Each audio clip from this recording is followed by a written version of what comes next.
Hi, my name's Ken Stewart. I'm a member of the Toronto Public Library Board, and I understand that if the reference library burned down today, I would save one book in particular. That book is called Diary of a Rock and Roll Star. It's by a famous guitar player by the name of Ian Hunter. Hunter played in a band called Mott the Hoople. They emerged in the glam movement around 1969, 1970.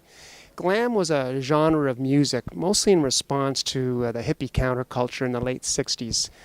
And glam spawned such great acts as Roxy Music, which their singer Brian Ferry, David Bowie, who of course espoused the persona of Ziggy Stardust and the Spiders from Mars, New York Dolls out of the Mercer Union in Manhattan.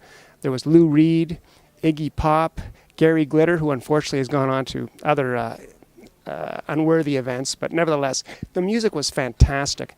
Hunter was a singer of this band, Mott, as they're affectionately called. They arrived in the U.S. in 1972, did a very famous tour. Hunter had just gotten married. He didn't do drugs or anything. He wasn't turned on by the whole cliche of rock and roll, sex and drugs and whatnot. So he wrote a number of anecdotes and stories, which ended up becoming this book, Diary of a Rock and Roll Star.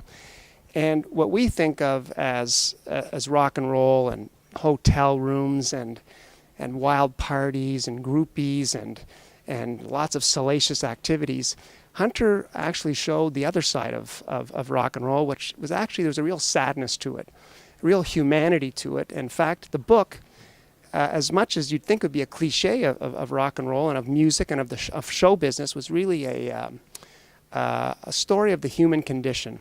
A beautifully written book, and I remember reading it in 1977. I think it was printed in 1974 or 5. Very hard to find these days. But it really shows the illusion and the disappointments and the sadness of how show business can bring people down to their absolute nadir. At the same time, with many anecdotes and wonderful stories of some of the most famous people in rock and roll: Keith Moon, Sly Stone, Frank Zappa. Anyway, if you ever run across this book, I heartily recommend it. It's a book that I often lend out. And people come back to me, written in the 70s, saying, wow, that was fantastic. Anyway, thanks very much, and that's where I am today.